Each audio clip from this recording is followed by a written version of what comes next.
and experiences. Well, we're finally here. Tomorrow we begin a new chapter at Universal Orlando Resort as we open Epic Universe. We built this place for you. I want to thank you, our fans, for your love of our stories, characters, and immersive experiences that inspired this incredible place. Epic Universe represents over 8 years of meticulous planning, immense creativity, and innovation, combined with unmatched craftsmanship and operational excellence on the part of thousands of people who have brought to life the stories and characters that live beyond each of Epic's portals. But it represents so much more. Your love of Universal and the deep connections we've shared together here in Orlando over the past 30 years inspired us to dream bigger and to push the boundaries to create something extraordinary for you and for generations of fans and families to come. And tomorrow, as we open Epic Universe, I can't wait for you to experience this place for yourself. Now it's your turn to step inside, to lose yourself, and to share this place with the ones you love most. As we open this park, we hope your world becomes a little more epic. Tomorrow, Epic Universe becomes yours.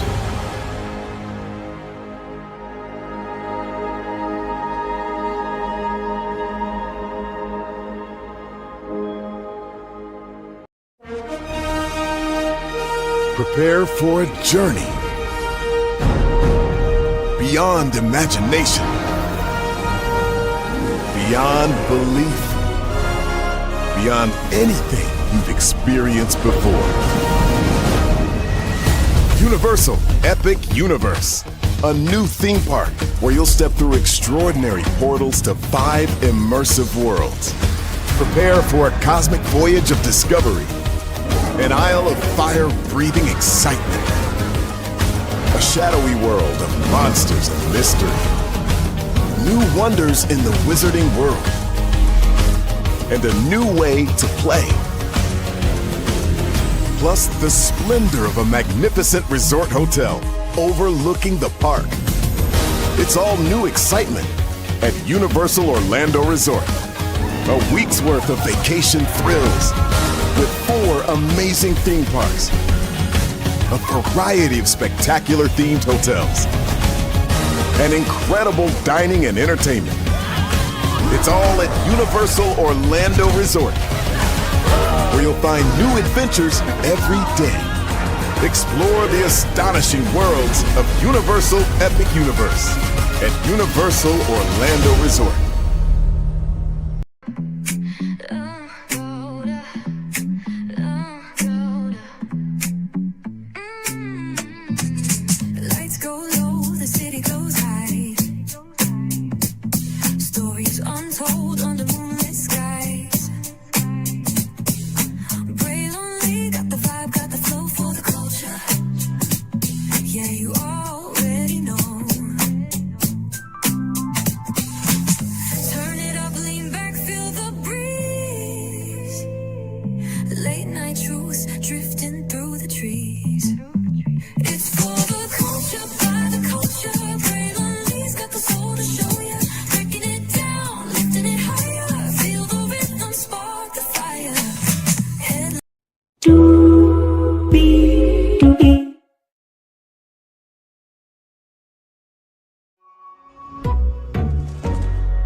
was talking this whole damn time, child. Welcome in. Glad to have you all here.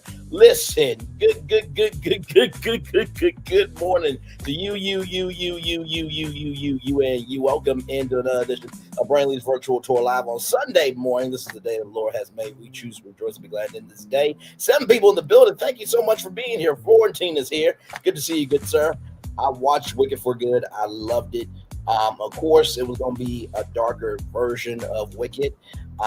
Because guess what? Like, evil rose up in the beginning, and now you get to see the aftermath of it and the battle between good and evil, right? And we got to see these, young girls grow up to be women. I think that was supposed to be the story. I was about to say I couldn't hear myself for a minute. But yeah, that's why I truly thought so. I did some, percolating around and stuff like that. I'm like, I wonder if there could be a Wicked 3. So I went to ChatGPT and Google Gemini and then came up with some stuff, and I want to hear your thoughts on it. So with that being said, higher is waiting, low is available, but either way, we got to go on tour. Yes, indeed, we do. Let me take out this iconic intro here. You see that virtual tour background? Yes, you do. You hear that virtual tour music? Yes, you do. And then there is hey, everybody, welcome in. Glad to have all of you here. Let's get to the getting and doing what we do. Oh, man, I'm excited.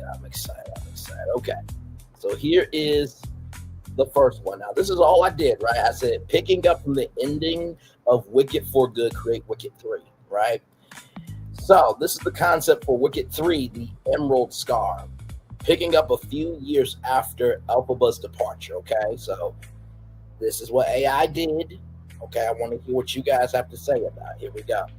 So, summary, title Wicked 3, The Emerald Scar setting, odds a few years after the events of Wicked for Good, core conflict, the fragile peace of prosperity, Glinda or Galinda has built or threatened by a new form of tyranny, the subtle suffocating control bureaucracy, and the lingering fear of magic spearheaded by a charismatic but insidious figure. Meanwhile, a threat from the outside stirs, forcing Elphaba and Zero to confront the world they left behind. Theme, the cost of redemption versus the comfort of acceptance, and the danger of replacing one kind of dictatorship with another. Okay, so that's the opening. The summary, rather, for Wicked 3, The Emerald Scar. And you're probably wondering, well, why is it called The Emerald Scar? Well, think about this. The scar of Elphaba and the scar of the Emerald City. And there's a scar that needs to be healed. This is the final chapter through this prism, okay? So, yes, indeed, there. Let's see, does AI literally know Wicked for Good? Well, if not, it knows the Broadway story Act 2. Yes, so let's keep going here.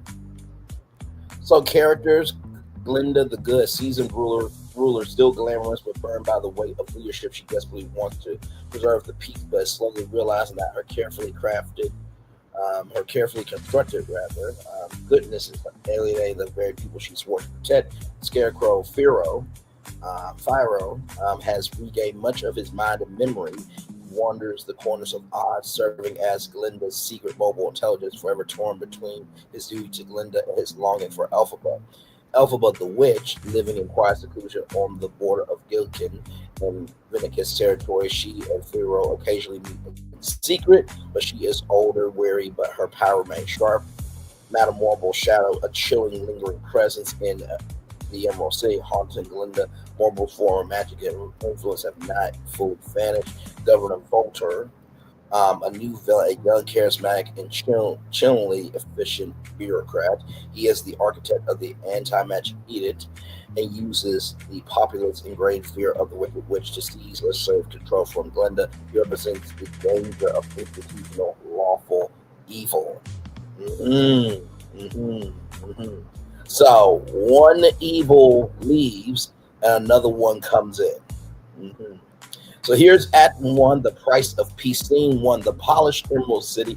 Oz is glittering and orderly under Glinda's rule. The Scarecrow decree outlawing the breeding of winged animals is still in effect, and the concept of goodness has become synonymous with strict adherence to laws. Glinda is tired, barely sleeping, and haunted by the memory of Warble.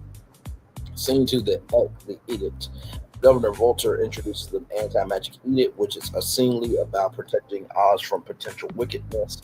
The edict requires restoration of all citizens with magical accessory or ability, like those from the Venicus, and proposes the Magic King of enchanted artifacts. Glinda opposes it privately, but is publicly pressured to sign it to maintain stability. Scene 3, the secret meeting. Elphaba the Scarecrow meet under the skies of an abandoned windmill.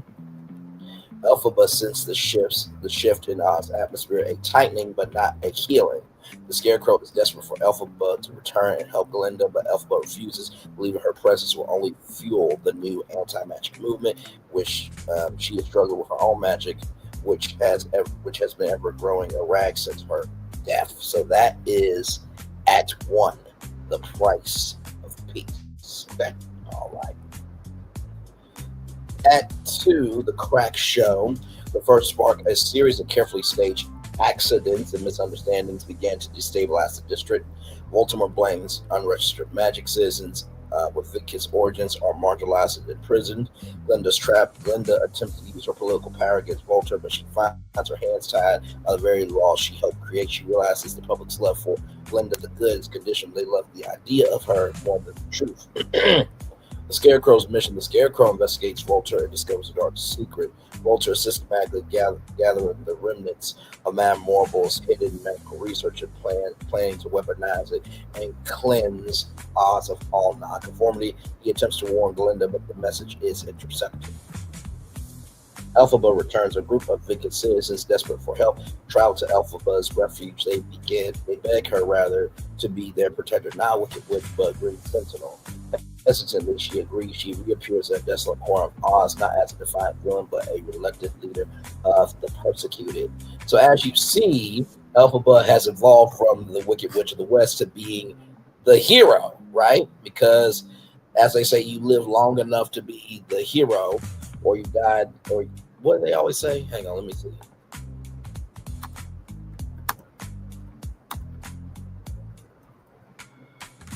Yes, either you'll die a hero or you'll live long enough to see yourself become the villain, right? So, Alpha was already dead somewhat, right? So let's keep going here.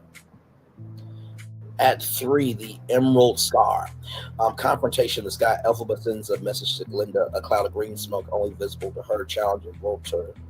Glinda is forced to choose, publicly condemn Elphaba and the Vickiness people or betray her carefully crafted image. The Stand. Elphaba and the Vickiness citizens make a stand in a major city. Square. Volter's forces armed with Morable's devices attempt to capture them. Just as the fight starts, Glinda arrives. Glinda's confession. Glinda steps between the two forces in a heart-wrenching public speech. She admits that her goodness has been from cowardice and a desire to be loved that led her to ignore true injustice. She publicly revokes the anti-magic edict and arrests Volter for misuse of power and inciting fear. The sacrifice. Volter attempts to use a powerful magic residue against Glinda, but the Scarecrow intervenes, taking the blast. The force of the magic is too much for the strong body, and he is damaged beyond immediate repair. Elphaba uses her ultimate power to save Figaro's soul, but not his body, forcing her to confront the true extent of her love and power. The new Oz. The final scene shows Glinda standing beside the heavily damaged Scarecrow, who is more now the sentient, a powerful magic ward, as Elphaba and her followers disappear back into the vast wild territories of Oz. Glinda has lost her glamour but gained true respect. She is now focused on reforming the council, building a land not based on fear of magic but on the rule of justice. She knows she will never be truly good in the eyes of the public, but she will be right. So that is Act 3, the Emerald Scar. And the final line, Glinda looking out over a city where the green cells are now patched with other colors. The scars are the places where the light gets in Elphaba. And in Oz, we have so much work left to do. So this framework allows Elphaba to become revolutionary leader outside the system, while Glinda evolves into a true reformer in it, with the Scarecrow serving as the enduring tragic bond between them. Okay, so there is that. So what did you think of that version of Wicked 3, the Emerald Scar? You know what I really liked about this?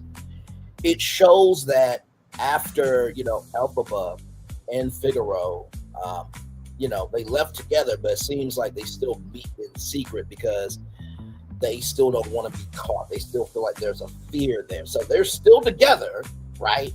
But it's literally like next door neighbors, right? So, but also too, in this version, they could probably still live together, but with this version, you really do see like Elphaba really does love Figaro, but is still scared of her power. So like, listen, stay in the neighborhood. I'll still come to your house, but I don't want you to be hurt.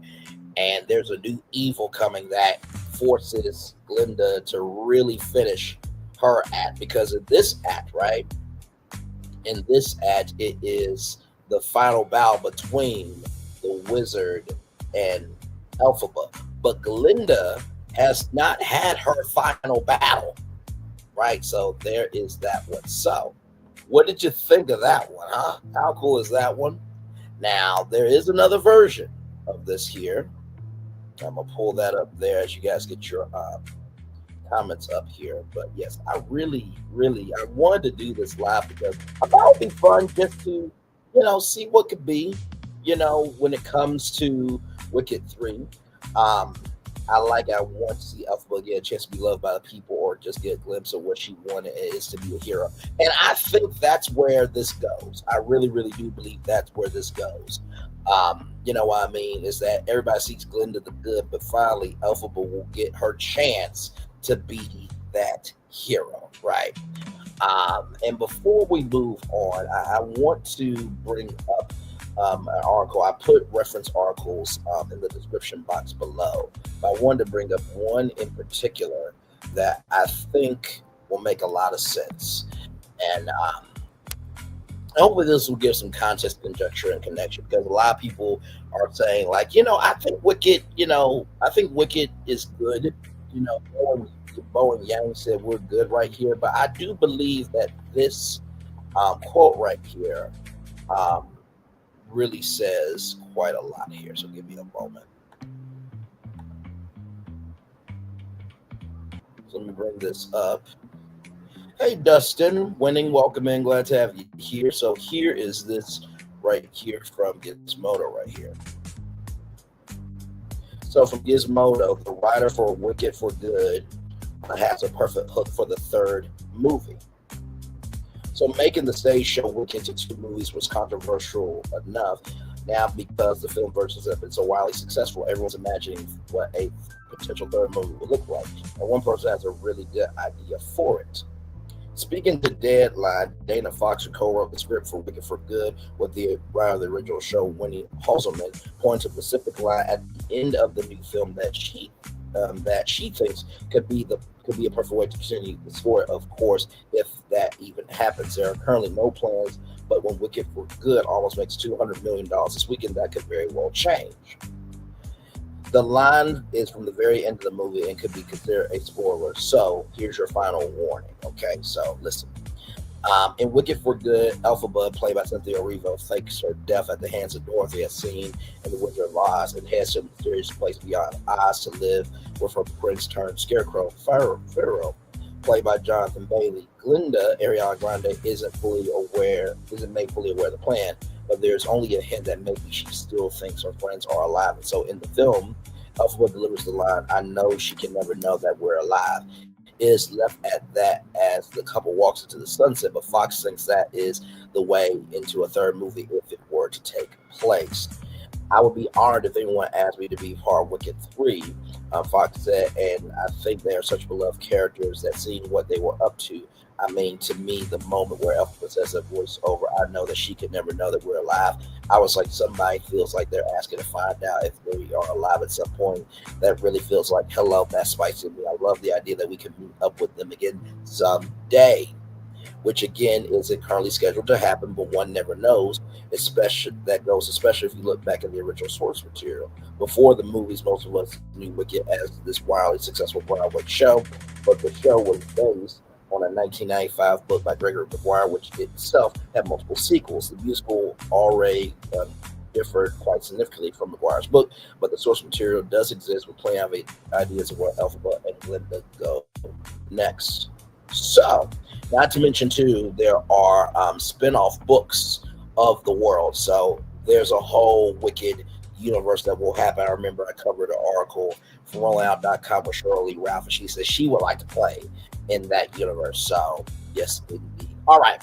So here's this one here. Now, the first one from Google Gemini, I just said picking up from the end of Wicked, right? So then I added some details right here.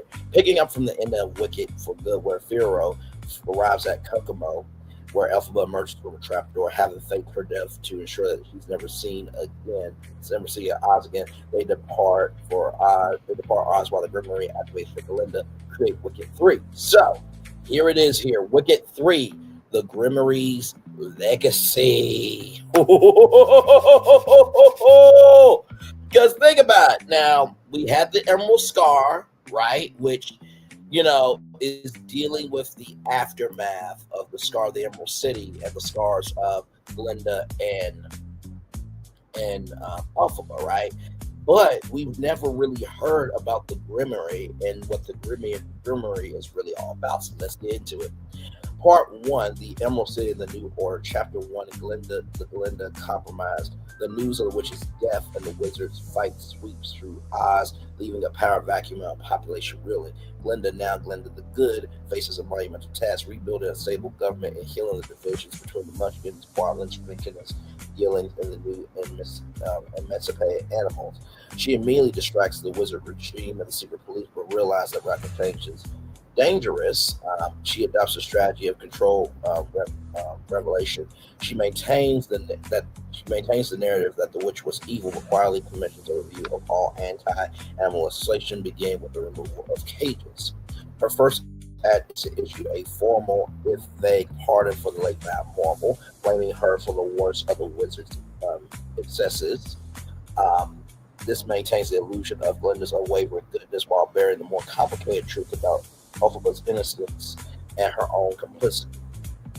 Glinda discovers the activate Grimoire in the wizard's former state is vibrating with latent power, pages fluttering. A new inscription appears on the opening page. The truth does not set you free, but it does make you more powerful. So the Grimoire, right, becomes a character in this thing, right? Rachel Zegler will be the new Dorothy or main character. I don't think we need that personally. I will say one more thing. No one would mind seeing Zegler taken away by the flying monkeys. You are so bad. Stop that. You are so bad. So this is the first chapter of this, right? And what I love about this is that, the Grimoire has been in part 1 and part 2, but we've never seen the Grimoire as a character. So now the Grimoire is basically the star of this third film, and the Grimoire is going to tie Glinda and Elphaba's legacy together in a whole new fashion. So let's keep going here. So here is chapter 2, the Grimoire's Whisper. Glinda attempts to use the Grimoire to help Oz, but the spells are difficult and unpredictable. She realizes that its true purpose is not just to cast spells, but to reveal deep hidden truths about the world and her place in it. She attempts to cast a spell of clarity to help the newly formed Council of Oz agree on the Constitution, but instead the spell backfires, revealing a memory of Pharaoh, not dead but climbing out of the cave, transforming into the Scarecrow witnessed by a young, ambitious Gillen clerk named Nessa Rose's replacement. Yeah, Nessa Rose is dead, as we all know, but there is a replacement. The revelation briefly paralyzes the council with confusion, undermine Glinda's authority. Glinda locks the Grimoire away, realizing that wielding its power requires a level of ruthless self-honesty that she is not yet prepared for. She chooses stability over absolute truth. The clerk who saw the vision begins to quietly spread rumors about the Scarecrow's return, hinting that the death of the Wicked Witch was nothing but a sham. So, hey, Kenneth Bland, welcome in. Glad to have you here. Thank you so much. I appreciate it. We're just in the middle of some Wicked 3 talk now. There is no official news, okay? I just went to Google Gemini and ChatGPT, asked them to do some work for me, and we're just talking about, which version could be the one that could potentially happen. right? So that's all we're doing. Thank you, Kenneth. Good to see you here. Glad to have you here. So what I love about this part right here, right, is now we see the Grimmery activated in the aftermath of Wicked Part 1 and Wicked for Good Part 2. So it seems like the Grimmery has a soul of its own, right? So yes, so now chapter 2, Beyond Oz, part 2 rather, Beyond Oz, chapter 3, Elphaba and Pharaoh's Refuge. Elphaba and Pharaoh now permanently in his human form, no longer a scarecrow, which is very interesting because remember what Mount Marble said, a spell from the Grimmery can never be reversed. But the Grimmery said, hold up, shorty, hold up, ish. Hold up, shorty, hold up, ish. Hold up, shorty, hold up, ish. I have the final say so, which Mount Marble never finds out. So could the Grimmery have a mind of its own of, okay, you casted the spell and the spell was done in truth, then I will grant you what you want, right? But if the spell was done in bad, I will showcase to you what you want. But believe me, it's going to be exactly what you want, right? So could the Grimmery have a conscience? Because like I said, spells from the Grimmery are not supposed to be reversed, but now Pharaoh is now fully in his human form, no longer a scarecrow, settled in a far unmapped corner of the Munchkin Land Plains. Near the coast, they live in deliberate obscurity, adopting the names of Alva and Flynn. Elphaba is haunted by the ease which she adopted, evil and the necessity of faking her death. She spends her days poring over a few savage pages of the Grimmery, sinking away to undo the damage of her life without revealing her existence. Now, could this mean I have to start watching Wicked, need to finish LOL? You are good. If anything, you're just here having a good time with us. And this is just speculation, right? This is just speculation at this point. That's all it is. It's just speculation. You know what I mean? So, okay. I thought that would do it. See something. No, I want to do this, do that. No, okay. I'm sorry. I was trying to bring your comments on the stage, but it'll block the wording. So here we go. Right here. So like I said, could Nessa Rose? That's what I meant to say. Could Nessa Rose come back? Could there be a revitalization spell? And if Nessa Rose comes back, then what will that do? Oh my Lord! I know. Universal Pictures, call me. Let's keep going here. Pharaoh, wary but content, supports her, reminding her that good is what you do when no one is looking. They agree. The truest form of redemption is simply living a harmless life. Their peace is shattered when a small orphan animal, a badger cub whose parents were persecuted by the wizard, finds its way to his cottage. Elphaba feels a maternal pull, and the realization dawns. Her purpose is no longer to save Oz, but to nurture the idea of a safe Oz surrounded with this one small, vulnerable creature. And what if the bear that, protected and raised up Elphaba also comes back? See how many things can happen? Oh, my Lord. And imagine, if you will, right, in this Grimmery legacy, what if the Grimmery could give new interpretations of the wishes of Dorothy, the Scarecrow, the Tin Man, and the Cowardly Lion?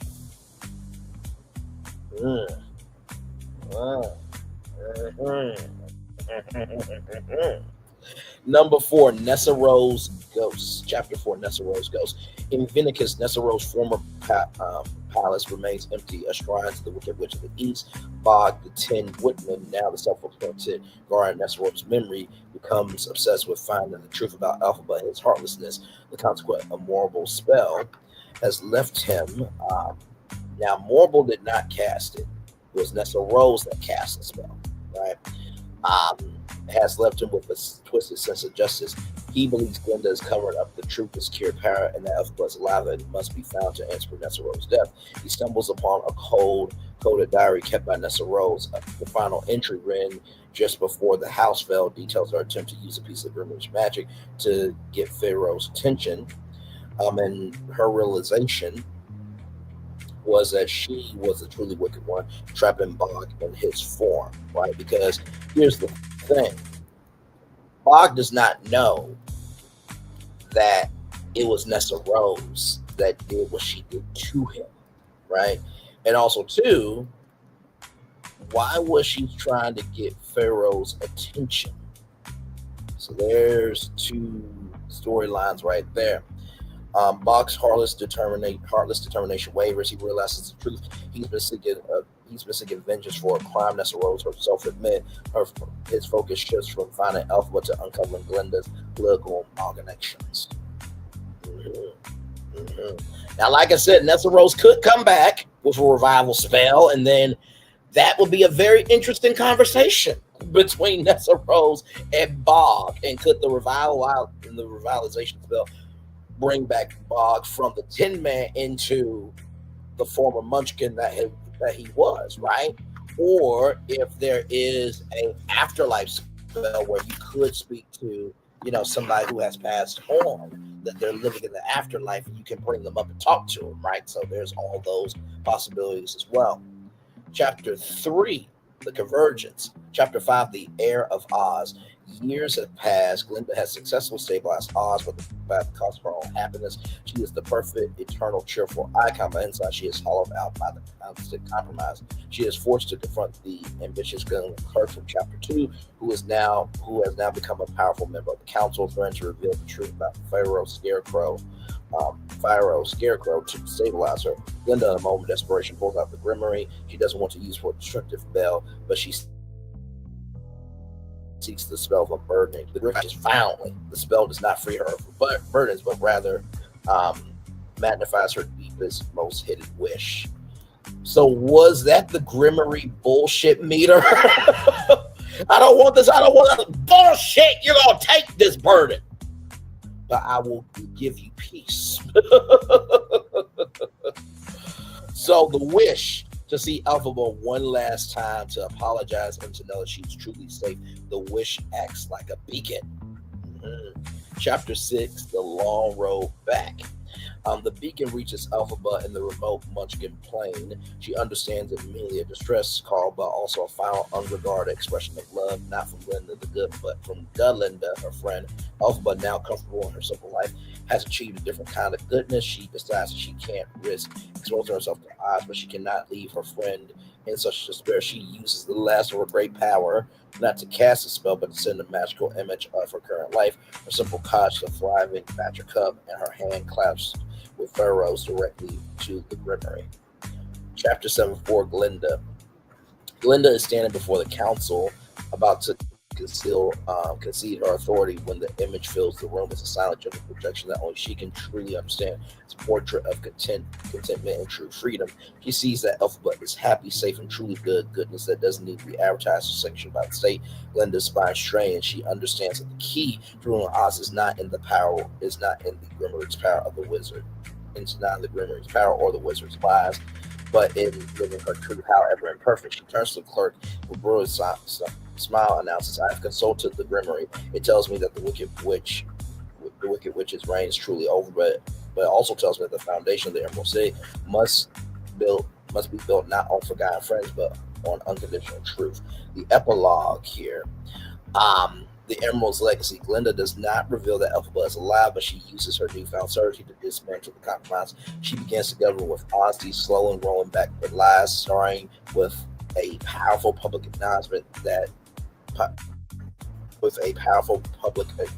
the inherent rights of all sentient beings. She never sees Elphaba again, but she knows she's out there, and that knowledge is the true power of the Grimoire's legacy. Found twist as Glinda turns away from the Grimoire. The final page of the book seals itself shut. The inscription changes one last time. The greatest magic is not defying gravity, but sustaining a memory. Glinda, the Good Witch of the North, finally sheds the pretense and begins to truly rule. So that is the Grimoire version. Okay, that's the Grimoire version. You're certainly down that rabbit hole. Listen, this is all in good fun. You know what I mean? I don't know if a Wicked 3 is going to happen. I will say this. I think out of both of these two, I think I like the Emerald Star more, because we get to really see the magnitude of the scars of right. And that's what I'm saying. Like the Grimoire completes it, but I feel like also the Emerald Scar completes it too. But they complete it in two different ways. I feel like the Grimoire, seals the fate of like Glinda finally gets her wish, and Elphaba gets her wish. But in the Emerald Scar, how that completes the trilogy is that both scars are healed, and Elphaba gets a new second chance, which should have been her main chance to be the hero that she always was. Remember the question that Glinda asked, are people born wicked or is wickedness thrusted upon them? I think the Emerald Scar answers that question. While I think the Grimoire showcases the overall magnitude of owning your own chapter. Right? Come on. Now listen, I'm going to applaud myself here for this great work along with Google. So which one are you liking more? Are you liking the Emerald Scar or are you liking the Grimoire Legacy? Let me know in the live chat. And Glinda has peace knowing Elphaba is alive secretly. Yes. So which one are you liking, my friend? I think both of them are good. I think that, I think the Emerald Scar will probably be the one that would be produced because it really is the duality. And you get to see both scars, being worked through in real time. But I think the Grimoire brings the book that has been in chapter 1 and chapter 2 as the final chapter, to use that metaphor. So let me know what y'all are thinking in the live chat. Both make it 2 parts. Wait a minute. So are we saying that make the Emerald Scar part 3 and then the Grimoire Wicked 4? Is that what we're saying? Oh my God. So, okay, let me see. So if we make the Emerald Scar part 3, that's them working through, that's working through both scars of Glinda scars and Elphaba scars, and then the Guillory is the final chapter for the last time, right? So you work through the scars, and then Elphaba in chapter 3 finally becomes the hero, but then Glinda still has to struggle in chapter 4. Okay, I see it. John Chu paid us. Listen, it would be crazy if this got out to John M. Chu. If John M. Chu was like, Wicked 3 and part 4, you say? Well, I was going to end it at part 2, at part 2, but I like the fact that we can make 2 more movies that make sense together. Okay.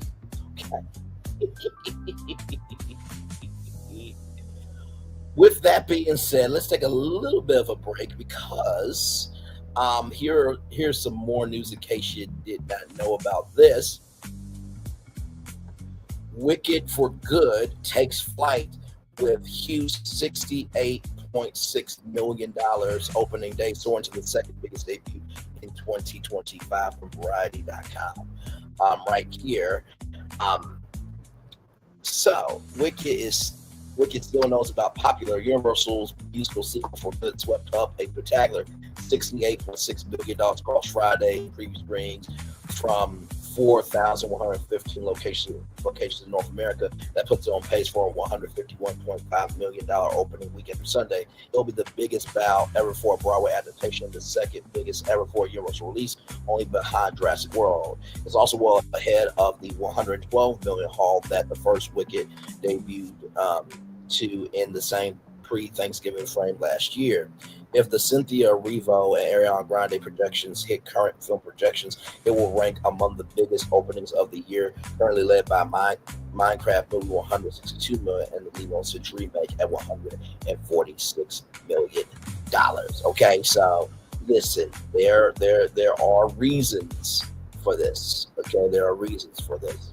Also, too, in case you guys did not know, more Oz. Wicked for Good team explores a new project, not a sequel, but an adjunct. So Steven Schwartz reveals that he and Winnie Holzman are developing another idea, right? So this is some news here. So right here, there are no sequels in the Land of Oz, but that doesn't mean the Yellow Brick Road has each to win for Wicked music and lyrics director and music producer, the indomitable Steven Schwartz. If there were the right idea, but I'm not sure that the right idea exists. Schwartz77 told me this week following the New York premiere of Wicked for Good, when I try to get behind the current on the musical's big screen future. What I will tell you without giving away too much is that Winnie Holzman, the original Wicked book writer in the film's co-writer, co-screenwriter, are doing some work right now, some ideas that aren't a sequel to Wicked, because I think Glinda Elphaba's story feels complete, but there are other aspects that could be explored. Gregory Maguire, the original Wicked novelist, has several books, for example. There's an idea that we are discussing, not a sequel, but an adjunct. Let me put it that way. If someone could think of a continuation of the story that seems to have justification beyond simply making money, of course, Steven Schwartz. As of right now, no one has presented an idea that I've heard that would justify such a thing. Well, Steven, we're talking right now. You know, I mean, that's what we're doing. We're just talking right now. Your Scar and Grimly will be like Frozen 3 and 4, Promise Universal Park Portal or Land. You know, I have ideas on that. I do. I played around with AI last night. Yes. And I do believe there's a way for it to come to Epic Universe. Should I do that live like a little bit later on, like at 3 o'clock or so? Or should we do that on Monday? Because I have energy. Okay, I have energy for this thing. But yes, indeed. So we're just talking Steven Schwartz. I think that, you know, what we're doing right now is actually expanding the movie franchise. And here's how we're doing it, right? Parts 1 and Part 2 were the Broadway play, but Parts 3 and Part 4 would be its own movies based on the adaptation. So the adaptation determines the ending of the movie franchise, right? So 2 movies off of the musical, and then 2 movies based on the movie form of Wicked. This is what we do over here, okay? This is what we do over here. Like I said, I really, really do love what we do over here for sure. So, oh man.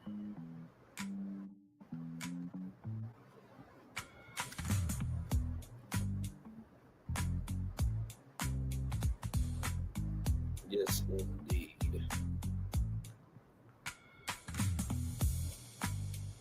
Let's see. Okay, so with that being said, let's get to the Chat GPT version of this. Okay, let's get to that. Here is this here. So I asked Chat GPT, picking up from the ending of Wicked for Good, create Wicked 3. So here it is. Here is a full cinematic Wicked 3 concept that picks up directly from the ending of Wicked for Good, continuing the story, expanding Oz, and giving the franchise a blockbuster final chapter. Wicked 3, The Green Reckoning, okay? Isn't it fascinating that Frozen creation has ties from Wicked, and Frozen 2 was more serious and sad than Frozen 1 songs, and Frozen 1 was like Wicked 1. Yes, but here's the thing, though. Can we talk? For Good is a better song than Let It Go, okay? I said it. Wicked is a stronger franchise than Frozen. I said it. Disney, I don't know why you put that much money behind something like that. Seriously.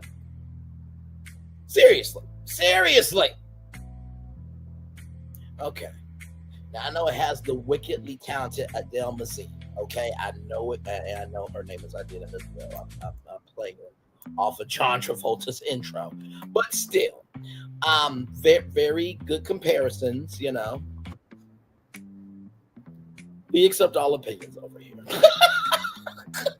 That was such a bad save, Braylon. That was such a bad save. But very, and let me tell you something. Fullerton is always the observant one. So very well said. So very well said. All right, y'all. So here we go. Wicked 3, The Green Reckoning, a feature-length epic concluding the Wicked trilogy. Logline: after faking her death and escaping Oz, Elphaba is forced to return when a new authoritarian ruler rises in the power vacuum left behind. With Glinda fighting to rebuild a fractured Oz, both women must reunite and face a darker truth behind the wizard's empire and the origin of Elphaba's magic itself.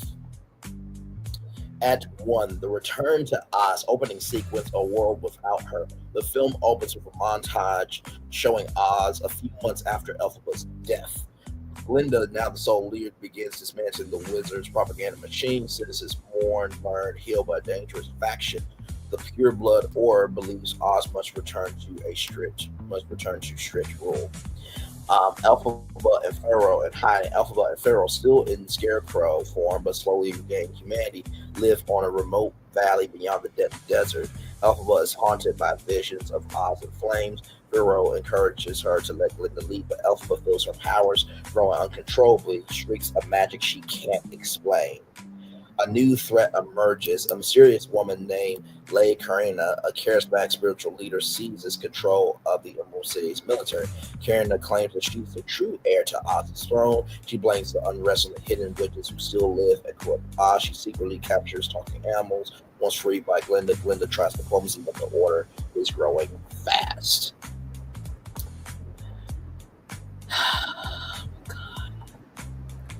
You know what? Because you are my friend, I will let you have that opinion.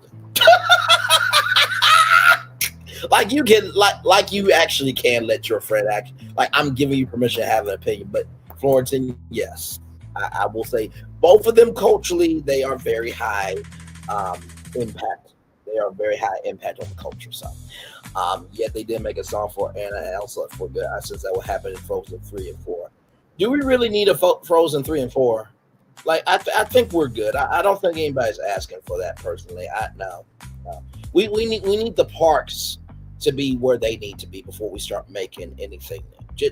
Just saying, just my opinion is by the success of my friend. And I'm with you. I am with you fully, friend. I am.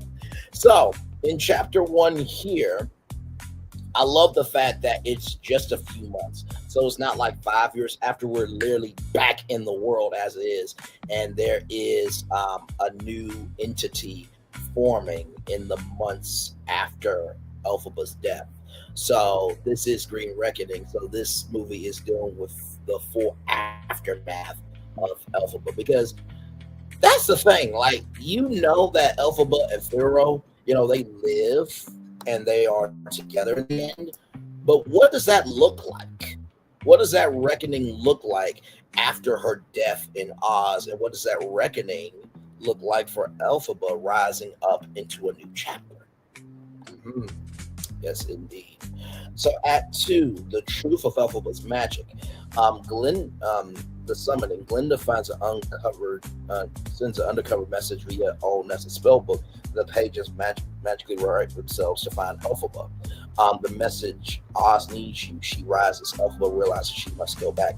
Glinda and Elphaba reunite. Their reunion is emotional, awkward, and powerful. Glinda, you're supposed to live free. Elphaba, I was never free, not while Oz is still suffering. They argue, cry, ultimately embrace, recognize their bond as long as they're strong enough to save Oz now. The secret of the Emerald City. Glinda brings Elphaba to a hidden chamber beneath the wizard's old throne. There they uncover the wizard did not create the Emerald City's magic. He siphoned it from a primal ancient source known as the Well of Verdance, a wild magic that chose Elphaba at birth. Lady Karina is trying to tap into this well to gain absolute power. Elphaba's magic surges because the well is awakening, calling her home. So there is something new in the world of Wicked that we didn't even know. The best song in Frozen to me is The First Time in Forever. For Frozen 2, I picked the next best thing. They're both Anna songs. And listen, for what Frozen is, that was, I'll put it like this. What The Lion King was for the 90s Disney kids is what Frozen is to today's generation. I will at least give it that. Okay, we're not going to say 10 nice things about Frozen. I'm not doing. I'll give credit where credit is due. I will. So yes, indeed. But I will say, the music in Frozen is very beloved. I will say that. Shout out to the 10 people that were here, 9 people now, 5 people. I see y'all. Thank y'all for being here. Like, comment, share, subscribe. And by the way, I do like this, that there is a secret within this secret city. So this Well of Verdance, now we have a new lore that we have to dig into, right? And that could be a TV series. Behind the Well of Verdance, a 13-episode series where we learn the magic behind that, right? So the possibilities are endless here. At 3, the Battle for Oz, Rebellion versus the Order. The Pure Blood Order holds the Emerald City hostage, forcing animals into servitude again. Glinda leads civilian resistance while Elphaba fronts her destiny. The final duel, Elphaba versus Karina at the Well of the Verdance. Deep beneath the Emerald City, Karina attempts a ritual to absorb its power. Elphaba arrives at green energy floods the chamber. Karina reveals that she was once the wizard's apprentice, cast aside when the well chose Elphaba. Instead, a magical bow erupts, emerald flames, levitating debris, the bell clashes echoing like thunder. Elphaba finally realizes her power was never a curse, it was an inheritance. The choice, the well asks Elphaba, if I give my full power, will you use it to rule or to free? Elphaba refuses both. She chooses balance, return the well's magic to Oz itself, not a single ruler. The well erupts, cleansing Karina's corruption, restoring magic across the land. So Elphaba gets to be that hero that she's always wanted to be, right? So there is that there. And then the epilogue, the 2 good witches, Oz Reborn, the talking animals regain their rights. The Emerald City is rebuilt with shared leadership. Pharaoh fully returns to human form. Glinda's final act, Glinda gives a speech dissolving the crown. Oz would now be governed by a council of animals, munchkins, winkies, squadlings, and guineas, all represent Elphaba's legacy. Elphaba leaves again, not to hide, but to explore the world beyond Oz, carrying magic where it's needed. Glinda says, will I ever see you again? Elphaba says, you will feel me at every kindness. That's all the seeing we need. They exchange one final grateful smile. Final shot, Elphaba flies off into a shimmering horizon, the clouds, her shadow on the clouds creating an outline of the Wicked Witch, but this time the audience understands the full truth. Come on now, the Green Reckoning, to see Elphaba in her final full form become the hero that she's always wanted to be. And when you hear of Reckoning, you think, oh my God, like a Reckoning is bad. But now it's like, okay, that battle was the battle that has always been brewing. This is a battle that could determine the fate of Oz in totality. Now, you can either be the person that you believe that you are, or you can be in peace. And that determines the reckoning. So there is that there, right? So how cool is that? Yes, indeed. Yes, indeed. Yes, indeed. Yes, indeed. Oh, man. I am loving this conversation with y'all this morning. So good. So good. So good. So good.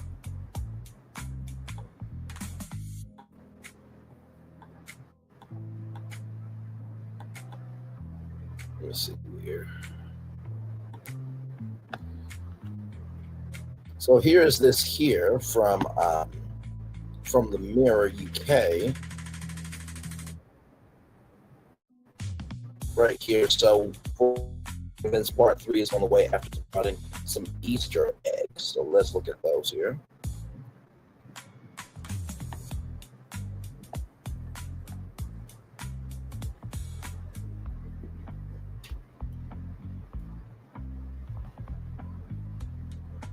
Give me a moment.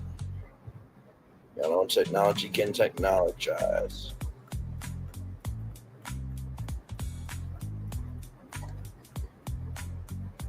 Come on.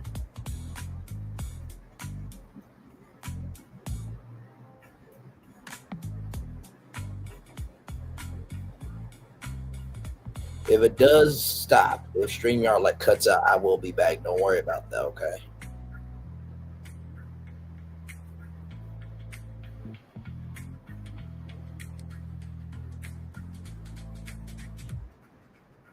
Okay, there we go. All right, wait 1 minute.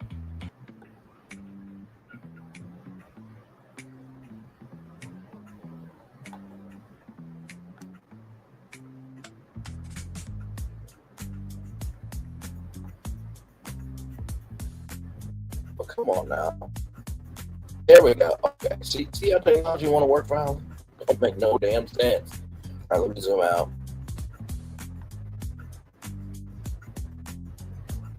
All right, here we go. So here are some Easter eggs here. So Elphaba finds love with Figaro, who has transformed into the Scarecrow, discovered by Dorothy. Meanwhile, Glinda is led to believe that both Elphaba and Figaro have perished. As she grieves for them, the pair secretly flee and find happiness together away from Oz, free from the judgment that once plagued them. So witnessing their corruption firsthand, particularly their role in trapping silence in the animals of Oz, Glinda plays a crucial role of exposing and overthrowing them. By liberating the animals and Morble's manipulation, Glinda ascends to power, and Glinda confronts the reality of Mount Morble. So, she eventually becomes the ruler of Oz, adored by its inhabitants, which is portrayed as her ultimate ambition from the start. Whether this makes her a hero or a complex friend is left to the artist's interpretation. However, the film's final moments contain several subtle hints that have fans speculating about the possibility of a third installment under the direction of John M. Chu. A crucial clue emerges when Elphaba and Figaro make plans to flee Oz forever. Elphaba tells Figaro, "I wish Glinda could know we're alive, but she can't. No one can ever know." This line has immediately triggered theories that their vanishing at my invention be exposed, paving the way for a future confrontation or reconciliation. A further hint announces when Glinda announces to the citizens of Oz that the Wicked Witch was dead. However, when she subconsciously uses the Grimoire of the Spell Book, it provides her with a delicate suggestion that her closest friend might still be living. This element also creates the room for the prospect of an additional installment. So right here, one commented, so these are the people on social media, one commented, I feel like not doing it just make everything feel incomplete in a way, or at best would leave part 2 incredibly bittersweet than it already is. Another remark, there needs to be a part 3. Glinda eventually find out that Figaro and Elphaba is still alive. Elphaba find that Madame Morble killed Nessarose may be a heroic sacrifice on Elphaba or Glinda's end. That's right, because Elphaba doesn't know that. Others reference the additional novels in Gregory Meyer's collection. It doesn't end after for good. There's Son of a Witch and other books. I see it happening if the movie does as good as I expect. One enthusiast posted. Another fan suggested continuing saga. They should continue it as series goes. Son of a Witch, then line up Men for Elfie, a prequel, and then Out of Oz to finish it off. And I do believe that Elphaba, hang on, let me type this in.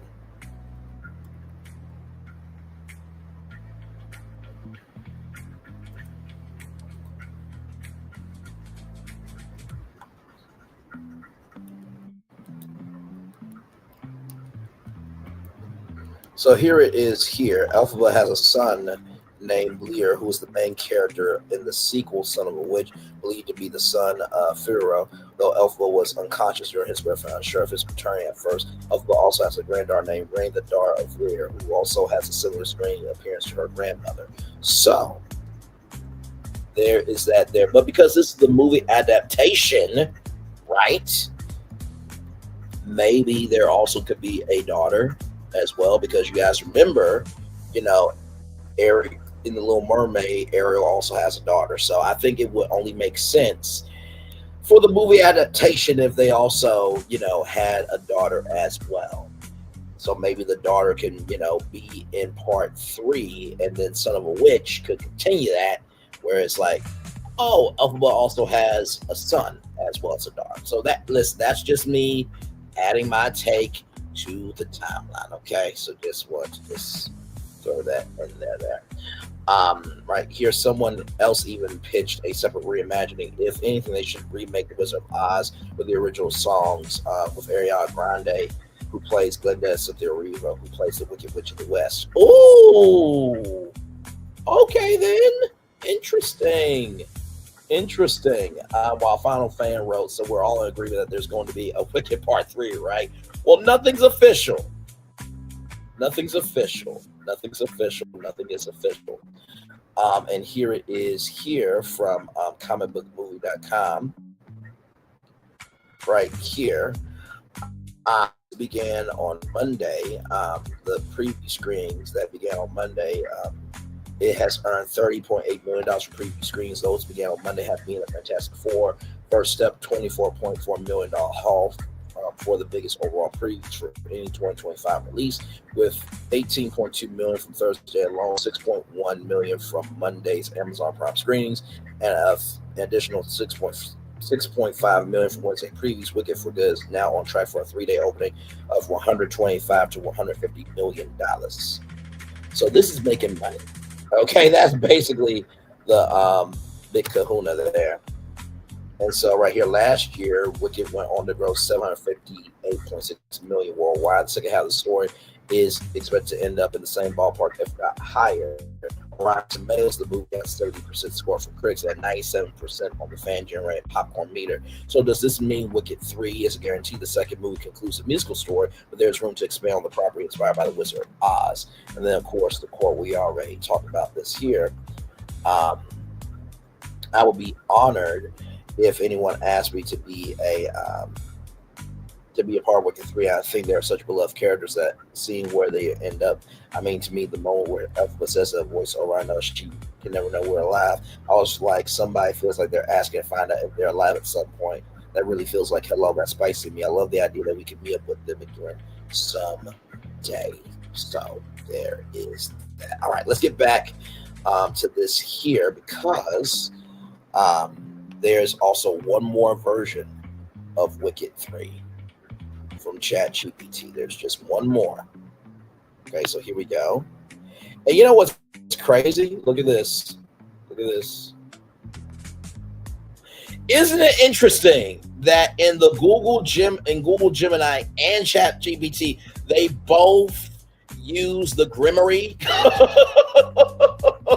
and they both used the Emerald Scar for, Elphaba, and the Green Reckoning for Elphaba. So maybe ChatGPT and Google Gemini are like, okay, this is where it could be going, right? So, of course, nothing in this live is official, okay? I just want y'all to know nothing in this live is official, okay? There's no official word that there is a Wicked 3, okay? So none of this is official.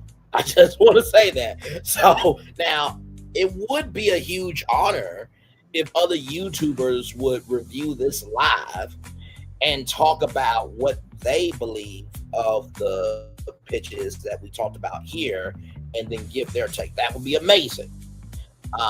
But if Universal, Pictures, if they do pick this up, I would be honored but also terrified. Because it's like, okay, are y'all picking up the fact that this could be Wicked 3? Y'all are taking this down, you know what I mean? Because it's canon. So yes, indeed. Okay, y'all, I'm frozen. Give me a moment. Because it looks like I'm asleep right now. Okay, we back. Hang on. Hello, Jim John 15. Welcome in. Glad to have you here. Let's see here. What if Madame Marvel's position in Wicked for Good? She was now university principal. She was a university principal to now secretary of Oz. I thought she replaced the wizard. They will not admit if they're working on part 3. Oh, I know. Jim JME John 15. Welcome in. With mine, they'll use the Chronos. I'm kidding.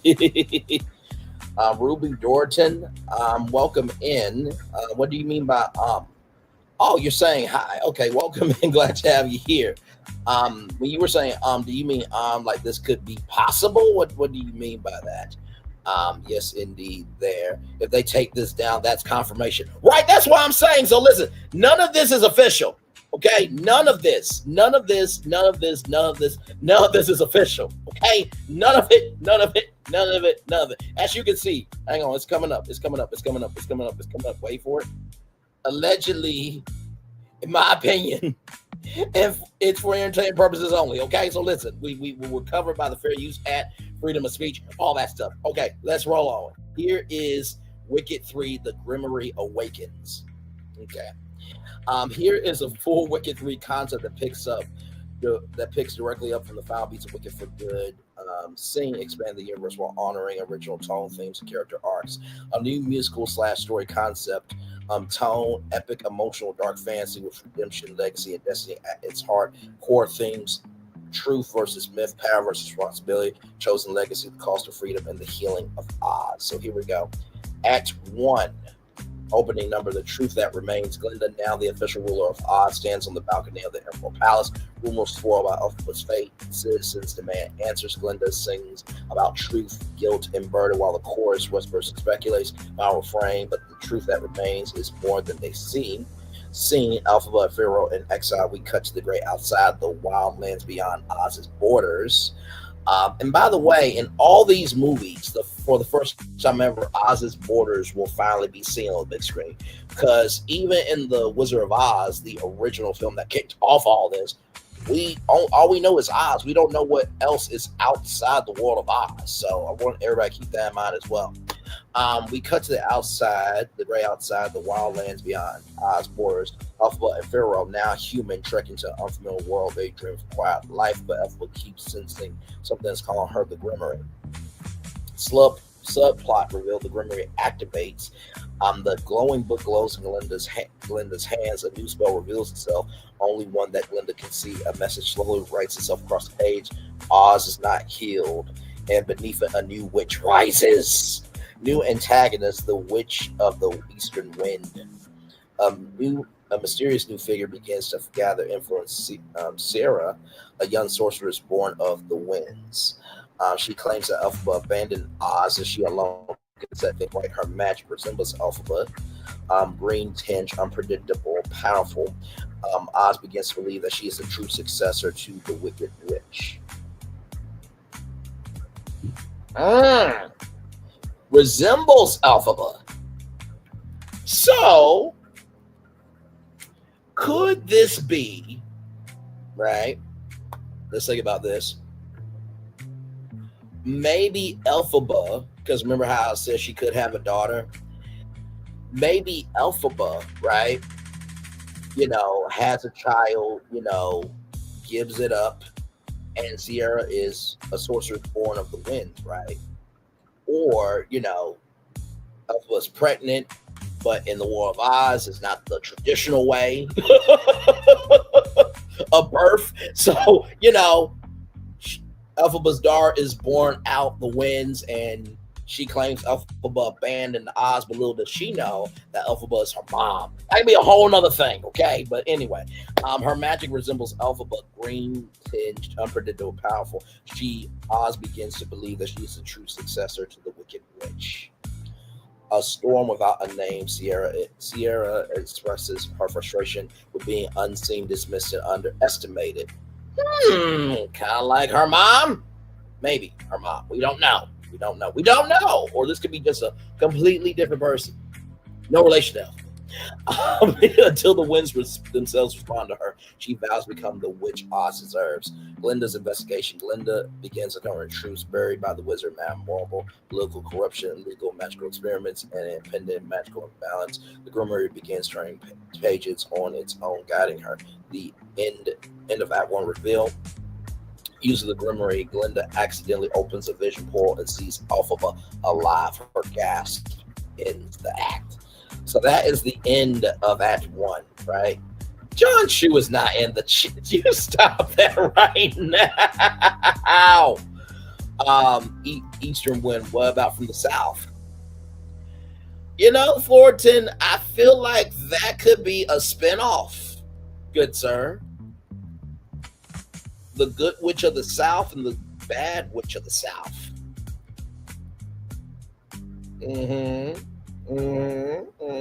Yes. Or maybe cameos in Wicked 3 and Wicked 4 potentially. But let's roll on. Yes, indeed. So here we go with Act 2. Opening the world beyond Elphaba and Pharaoh, the couple began settling in a small border village. They debate whether to start a new life or confront the past. Elphaba's fears returning, but fears of abandoning Oz even more. Glinda makes a choice after the shock of learning Elphaba's alive. Glinda decides to find her. She travels under the skies guided by the Grimoire. She encounters Sierra along the way, now gaining popularity and followers. Sierra, Oz doesn't need the Wicked Witch or the Good One. Ooh, spicy! My lord! Ooh, Sierra's got some bite to her. My lord, that's something right there, isn't it? Yes, it is. So more than good, Glinda. A reflective solo in which Glinda reevaluates her identity beyond goodness. She decides her legacy will be truth, not perfection. So then we get a reunion of Glinda, Elphaba, and Pharaoh after intense standoff. Glinda thinking Elphaba abandoned Oz. Elphaba believing Glinda does not want her anymore. They reconcile, fall in a tearful embrace. New trio song for all of us, a spiritual successor to For Good. Not about two people shaping each other, but about three choosing to heal Oz together. So it's a spiritual successor to For Good, but it doesn't eliminate For Good. I feel like For Good would be Elphaba, Glinda's connection, and then Pharaoh is, a part of this, right? So they're a part of this new dynamic. So there is that. So Sierra storms the Emerald Palace, claiming she will finish what the Wicked Witch began. She twists the truth. Wickedness is just strength set free. The people, afraid, desperate, began listening. Her true goal emerges, absorbing the raw magic of Oz itself. The final battle, a magical storm engulfs Oz. Glinda, Elphaba, and Pharaoh return to confront Sierra. Elphaba tries compassion, for sees herself in the young witch, angry, alone, and misunderstood. Maybe that's because it's her daughter! Or not. But Sierra refuses, unleashing the spell capable of tearing Oz apart. Ooh. Trio spell song Stay the Storm, Elphaba, Chaos, Glinda, or Sierra, while power cast overlapping spells. Sierra, overwhelmed by her own magic, collapses. Elphaba saves her, refusing to repeat the cycle of exile and punishment that created her. Resolution, Sierra redeems. Sierra becomes Glinda's apprentice, humbled and determined to learn control. Elphaba's redemption, the truth about her death and the wizard's lies are all revealed to Oz. Statues and propaganda are removed, and maybe new statues, and maybe a museum to Elphaba is created, and maybe Elphaba, has an office in Oz. Maybe this redemption really can live in its full form. Her legacy is rewritten. Elphaba's choice, though, I just said could happen, but this is Elphaba's choice.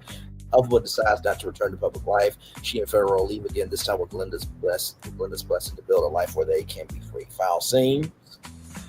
Glinda's closing speech. Glinda addresses Oz's goodness isn't about who shines the brightest, but who brings light to others. Elphaba, Pharaoh's song, Into the Green. The couple rise off into the free world, hopeful and healed.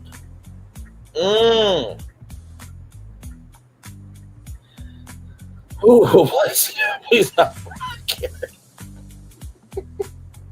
I lost a part of me. He didn't know to believe. Me and Oz belongs together. I don't want a lot from Oz. There's just one thing I need. I don't care about Glinda or the Wicked Witch.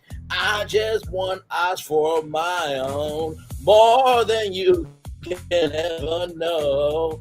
My wish will come true. I will overtake Oz. Come on. Listen, I know I'm not a singer, but that was rewritten live on the fly. Okay? Very quickly here. Just one more. I'm talking about phone now because we done the whole show for over an hour. Yes, we have. So, out of those two from ChatGPT, which one do you like? Do you like the Green Reckoning, or do you like the Grimoire Awakens?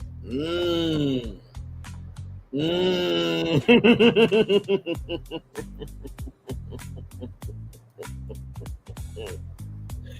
Oh my lord! This is why I love having fun with y'all. Like I said, all of this is speculation. Do not know if Wicked 3 is going to happen. I just thought it would be quite fun to just see what the people would think. And listen, if John Chu was in the chat, that would be crazy. Okay, listen, I believe John Chu has bigger fish to fry than to watch YouTube. But then again, media companies do watch social media to see what people have to say about things. So you never know; he could be watching in the cut. You know what I mean? Might be taking some notes. But anyway.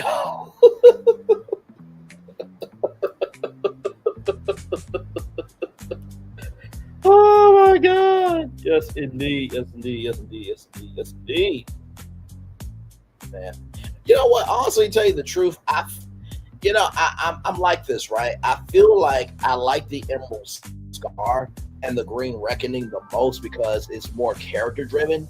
But the Grimmery brings in a character that we've never seen utilized before. So that's how I see it. So maybe we should do a Wicked 3 and 4 with one of either the Emerald Scar or the Green Reckoning, and then Wicked 4 is the Grimmery, right? And then after that, all the other movies can go after that. Because like I said, 2 movies are based on the adaptation of the musical, and then 2 movies are based off of the world of the movie. So there is that. So yes, indeed. This is a good time. I love this. This is a good time. This is a good time. This is a good time. So. By the way, do y'all like the thumbnail I did? Do y'all like the thumbnail I did? That was cool, right? To see that pink and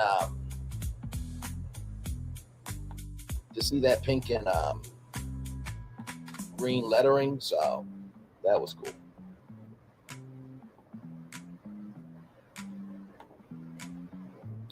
Thank you, good sir. Listen, I feel like any of these movies could be made, honestly. The way that we talked about it this morning, I feel like any of these could be made, sincerely. And you remember how Steven Schwartz said that I don't see how it could be done, right? And I want to give it up to the writer, who her name is...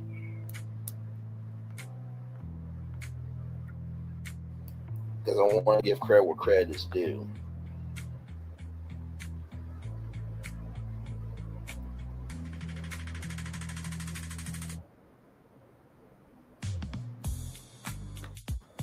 Let's see here.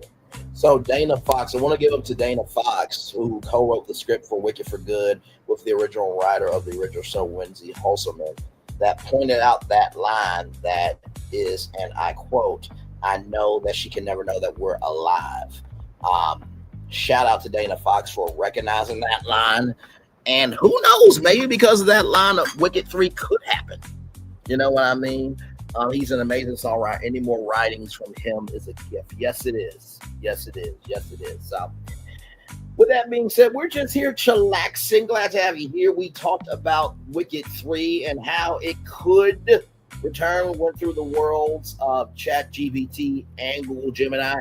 And I have to say, around here, we utilize AI as a resource, not the source. But I think AI did its job on this one. I really, really do. I think that they gave us, 4 different choices of movies that all are strong. Like there was not one weak film that I read. Not one. So I think any one of them could be made. It could be Wicked Part 3 and Part 4, like Florentine said, because he was like, both, I say, both. We can make songs for 3 and 4. It can be done. And not to mention, too, Parts 1 and 2 were both filmed at the same time, right? So imagine if they could do that one more time mentally to create, a 4-part movie franchise. That would be amazing. But if they decide to do just one more, then they would have to make sure that that is the final movie. they could not leave any clues in Wicked 3 for Wicked 4, right? So yes, indeed. So yeah, we're just chilling. Oh man, this was good. I feel like the shorts for this weren't gonna go viral because there really hasn't been any wicked talk for Wicked 3 as of yet. Like I've seen like videos and stuff, and I watched some of them just kind of get a feel for it, but I don't think anybody has done this deep dive of like, okay, what would it actually be like yet? So, you know. And hey, who knows, with the world of Wicked, you just never know, right? One of these shorts could, you know, be a viral short.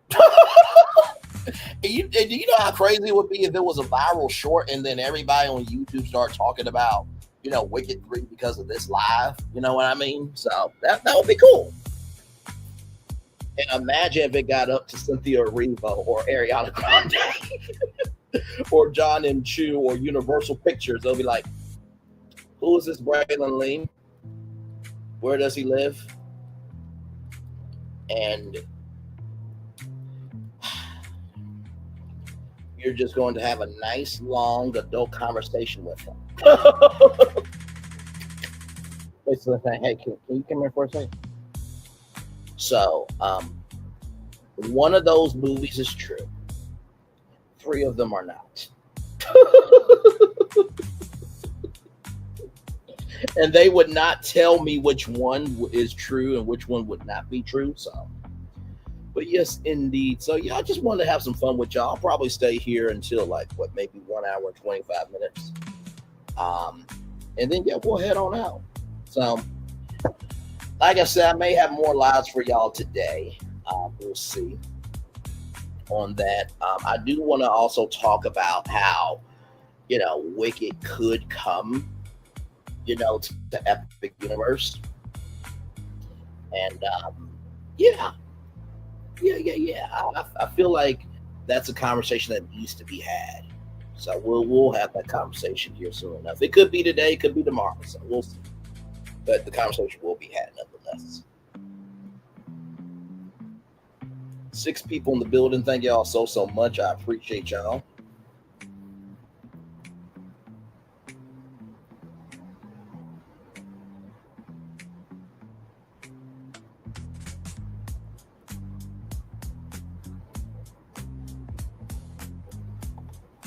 All I want from Shiz now is you, Vero, Mariah Winks.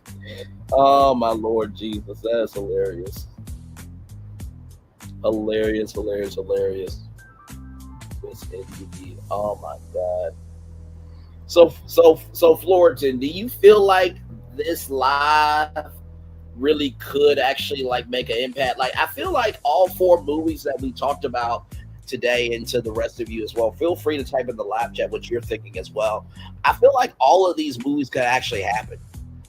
Like, and that's the thing, like when I typed in to Google Gemini and ChatGPT, I did not really give it a direction. I just said, okay, picking up from the end of Wicked for Good. And then for the other one, I put in that specific detail of the ending, then create Wicked 3. I didn't tell it, you know, what characters to have in it. I didn't say, you know, where it should go. I didn't say what songs. I just said create, and it did what it needed to do. And I think AI did its thing on this one. See, that's how you utilize AI as a resource, not the source, right? And I think too, AI, if it's utilized correctly, can be used as a great tool for conversation, which is what we do over here at BFP Imagineering. We utilize AI as a resource to be able to have productive conversations about the theme park industry. It's a great coupling of human ingenuity and technology, right? Humanity and technology combined, or hacked humanity and technology. So yes, indeed. If it could, even the film never happens, maybe a tiny component of it can be used. Oh, absolutely, for sure. So yes, indeed. Ugh, good.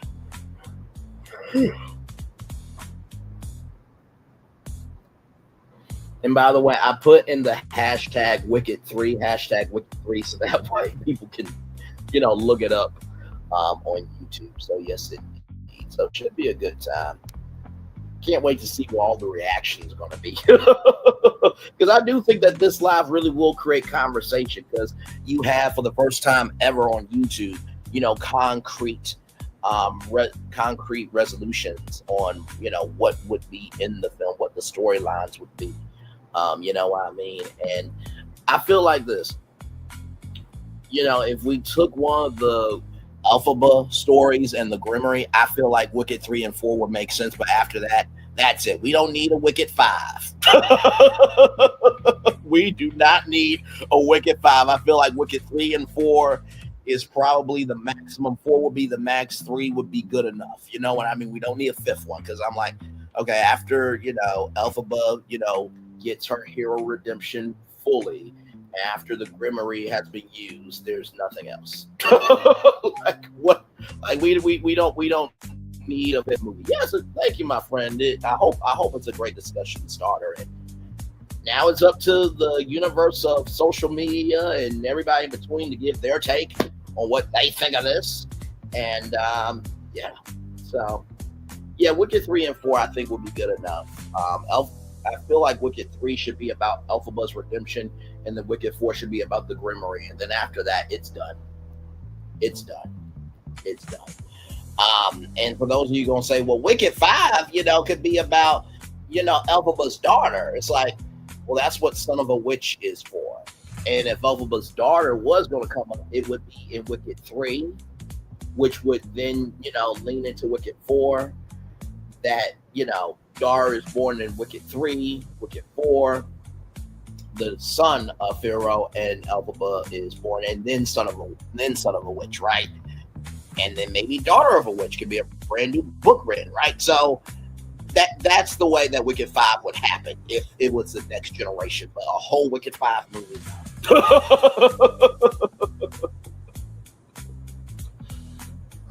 Universal, I know Universal Pictures is like, Braylon, come on, we just did Wicked 2.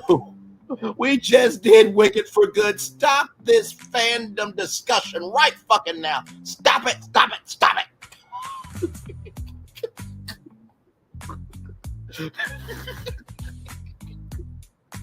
If you don't think executives don't talk like that, you must be out your ever-loving mind.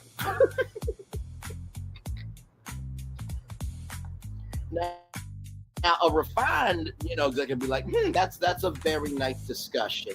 Yes, that's quite interesting. We see where you're going with that. Yes. Yes. You hear about someone else doing the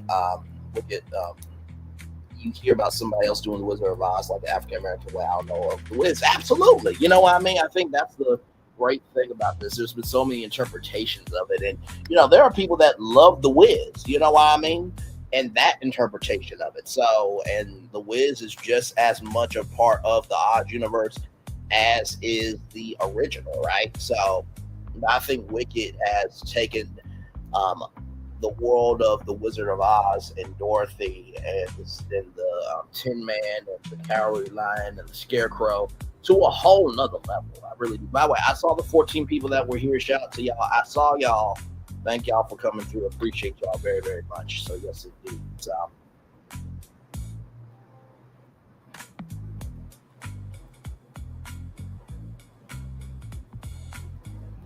all good stuff there.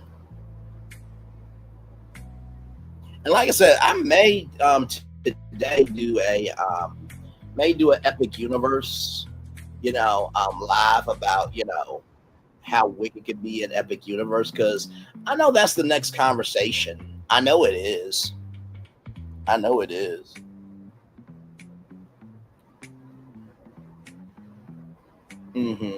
So, plus I have a bonus way for Wicked to be an Epic Universe in a way that ain't nobody thinking about.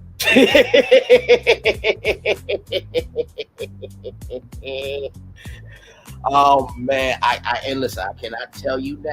You're gonna have to wait until that live. Okay, so what I'll probably do is tell you about, of course, the Wicked Land. Okay, first, and then I will tell you the other way that Wicked could be in Epic Universe.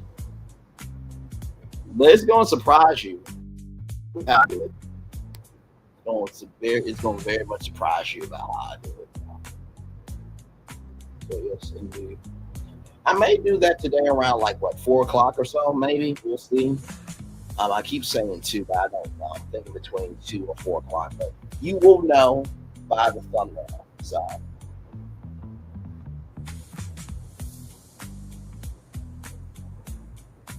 Well, if Wicked dominated like Harry Potter, the universe won't be bothered by Wicked 5 or 6. I know that they wouldn't be bothered by it, but I think the fans would. Because it's just okay, what else? What else at this point? Listen, Oz is saved. Elphaba's a whole hero now. The Grimmery, we saw the Grimmery in fullest form. We're good. We don't need a 5 and 6. But of course, you also would, man, because hell, it's a huge property for them. But I think the fans would be pissed off at that point because now it's diluting the magic of Wicked. I think if they did that, so.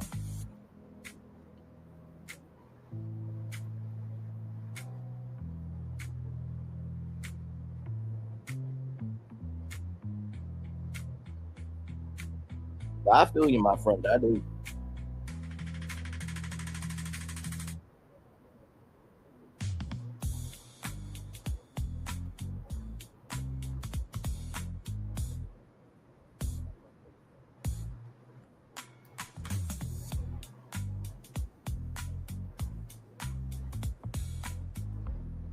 So yeah, we're just chilling out here for just a little bit longer. And then after that, we'll probably get out here probably at maybe 1:35 or so. We'll see.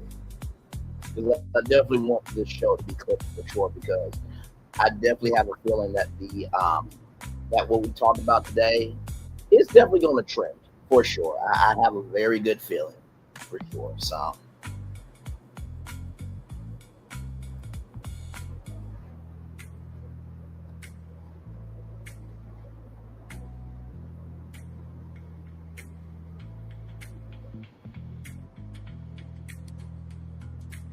7 people in the building. Thank you so much for being here. Appreciate all of you for being here. Thank you so much.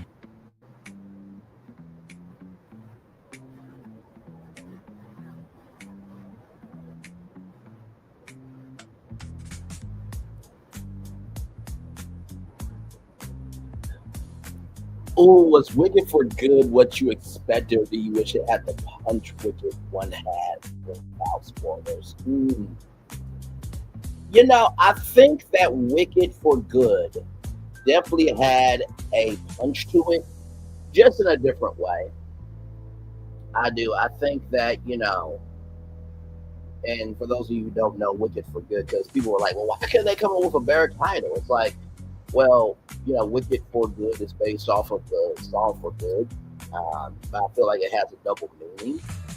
And I will just say this. I feel like the punch that was in Wicked for Good was more about the women, about the 2 women growing up, right? Because, in Wicked, it was about the young ladies at Stage University and their memories, right? And with For Good, we get to see these women in very grown circumstances. So I think it did have a punch. Maybe not the punch of the spectacle, the wonder, the amazingness of the first one, but I think the punch of emotionality, depth of the weight of your consequences, but most of all, the punch of, can you really do something for good?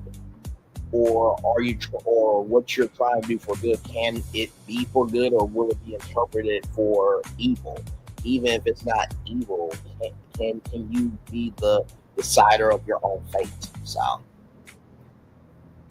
for me, the good was coming out after such wickedness happening around the end. Yeah, Yeah, and I think that's what the movie is supposed to be about. I think if you go into Wicked for Good with the expectation of, the first book, you're going to be sadly disappointed. Um, so yes, so.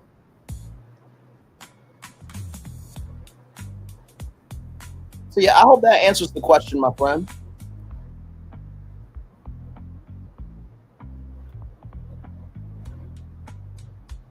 Shout out to some people here. Thank you so much. And like I said, I really try my very best to utilize my media perspective to have mature conversations because I really think that media is a great industry. I think the reason why people don't really get into the industry is because they feel like there's a disconnect. I try my best to bring a purposeful understanding to the industry. Yes, I've seen the movie Ellis Regado. Yes, I have. Even though Elphaba was never wicked behaving. No, she was never wicked behaving. It was just wicked to other people because they didn't want to understand her. So because they didn't want to understand her, they just labeled her wicked. Going back to the question that Glenda asked, are people born wicked or is wickedness thrusted upon them? You know what I mean? Jen Akbar, I think you should go back now. Welcome in, Jen. Glad to have you here. I think you should go back and replay this video, replay this live, and just listen to what we talked about here. And you might be surprised at what we talked about here today. And like I said, this is all in good fun. This is all in good fun. Ellis Regado, what do you mean by the question marks? I have seen the movie, yes. Braylon Lee has seen the movie, yes. So.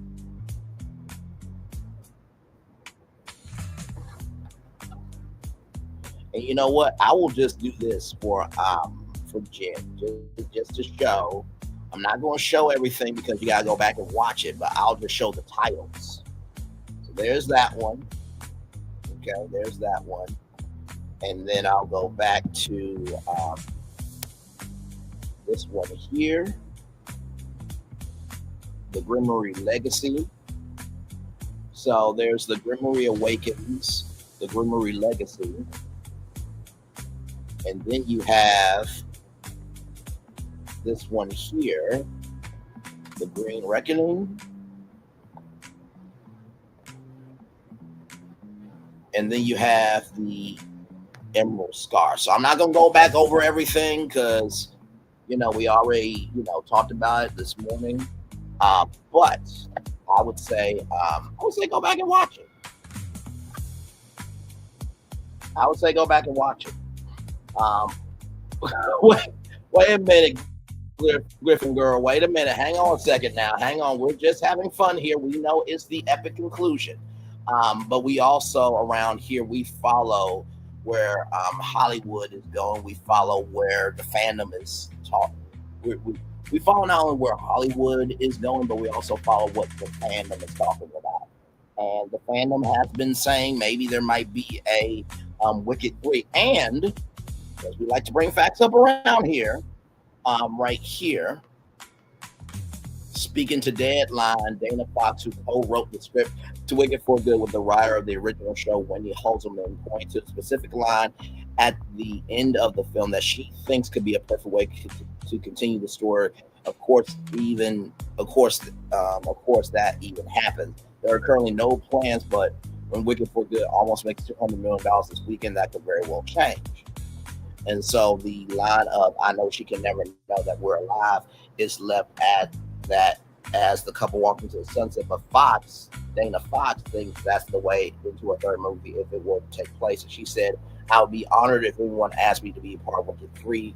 Fox said, "I think that they are such beloved characters that seeing what they were up to, I mean, to me, the moment what Elphaba says in voiceover, I know that she can never find out that we're alive." I was like, somebody feels like they're asking to find out if there's a lot at some point. That feels like, hello, that's spicy to me. I love the idea that we can meet up again with them someday. So Dana Fox, who co-wrote the script to Wicked for Good with the writer of the original show, Wendy Holzman, pointed that line out. So Listen, we follow with what the culture's talking about. And Dana Fox said it, Griffin Girl, as well. So I'm going to take your comment as that's your take. You know, I mean, we're just having fun. That's all it is. And this is all speculation. Nothing is confirmed. Oh no, you're fine, Ellis Rigardo, and I'm sure Gapper Girl, you know, 1111 you know, she just said her opinion. I don't believe she thinks I am stupid. I know that is the final conclusion. That's what they said. We are taking them at their word. We're just having fun. That's all we're doing. Nothing more, nothing less. So no hate to different girl in the chat. So no hate, no spite, no negative energy to her in the chat, y'all. Okay, so that's her opinion. But also Dana Fox said what she said. So I'm going off of what Dana Fox said and also what the culture is talking about. Because if you type in Wicked 3 on YouTube, there are actual videos talking about Wicked 3. So just to give context, conjecture, and connection, because we don't like to cancel out anybody, you know what I mean? Unless you're being disrespectful. Now we gotta have a line here, you know what I mean? But it's all good in the neighborhood. And I'm guessing that these exploding head emojis were like, oh my God, those sounds were cool, I'm guessing. So, yes, indeed.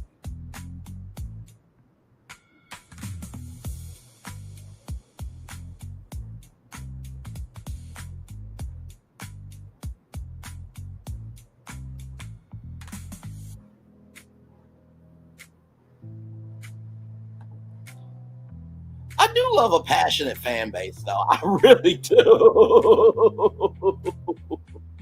I really, really do love a passionate fan base. So I guess we'll stay here until 1 hour, 45 minutes, and then we'll head on out. I know I keep saying I'll leave, but then, you know, you guys are still talking, so that means I can just keep staying and talking to you guys about it. But yes, for those of you who are wondering what's going on, we just had a Wicked 3 movie breakdown town hall talking about maybe some ideas for Wicked 3 if it were to happen. This live was inspired by Dana Fox, who said that the line that Alpha said in the voiceover that I know that, you know, Glenda can never know that we're alive. That's what's inspired this live, this tour, this live, and this stream. And then we just went from there and just kind of explored what could be. So that's basically it for this live. Like I said, stay tuned for more. If you like this energy of the channel, like, comment, share, and subscribe. We're always covering pop culture, entertainment, media news, and everything else in between. We always are doing something new over here. So yes,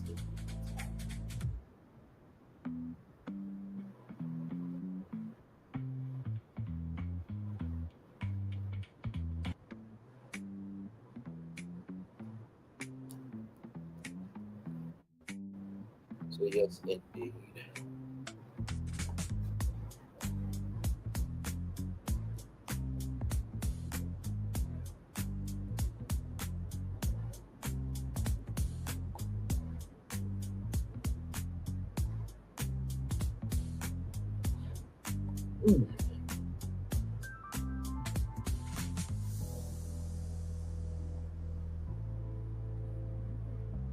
Oh, absolutely. And that's all it is. That's all it is. People and fans can brainstorm a next of their shows that they love, the film or the characters. Absolutely, Fortune. And I think that's a great response to Alpha Girl 1112. I think that's a great response to her. Is, if anything, this is just a fan, you know, letter of just wanting more. You know what I mean? So I think that's all this is. You know what I mean? So we're not, believe me, we respect we respect fandoms over here. You know what I mean? We respect, you know, identity, and we respect the power of storytelling. We're just wanting to see what could be. You know what I mean? So that's all it is.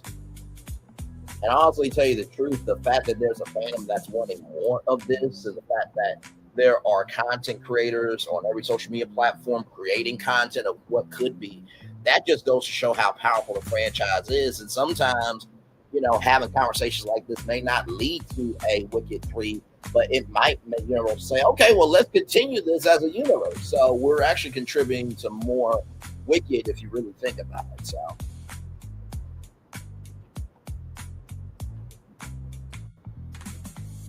I didn't say I'm responding, just saying what the joy of it can be sometimes. Oh, absolutely, Fortune. You're good, my man.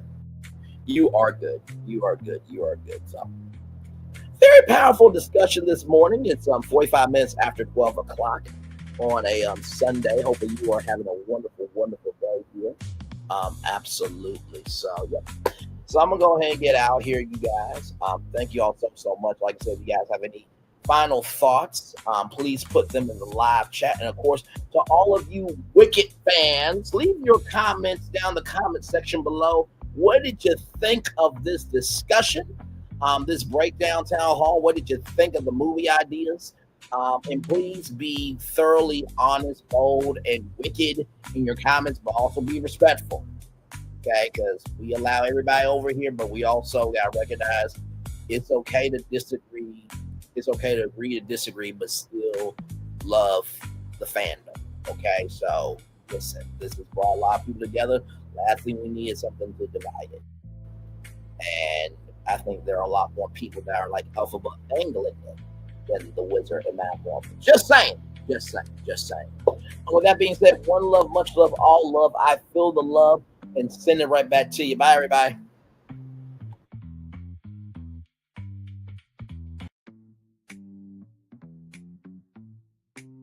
I thought I should tell you they've been talking about you. Yeah, they've been talking about you. They've been talking about the fact that they've done everything they could to stop you and everything they could to block you, but you still win. They've been talking about the fact that they have undermined your success and they have tried to sabotage your seasons, but you keep winning. They've been talking about the fact that even though they don't like each other, they get together to try to kill you, but you keep winning. They've been talking about the fact that you were voted least likely to succeed, but like cream, you keep rising to the top. They've been talking about how they tried to burn your world down, but like the phoenix, you rose from the ashes. They've been talking about you. And you know what they say? Oh, she's just lucky. He's just lucky. But no, you ain't lucky. You're anointed. You got something on you. You got favor on you. You got power on you. You were born to win.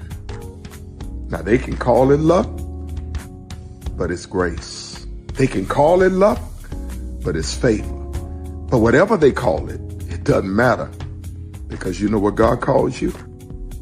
Do you know what God calls you? A winner. I thought I should tell you they've been talking about you. Yeah, they've been talking about you. They've been talking about the fact that they've done everything they could to stop you and everything they could to block you, but you still win.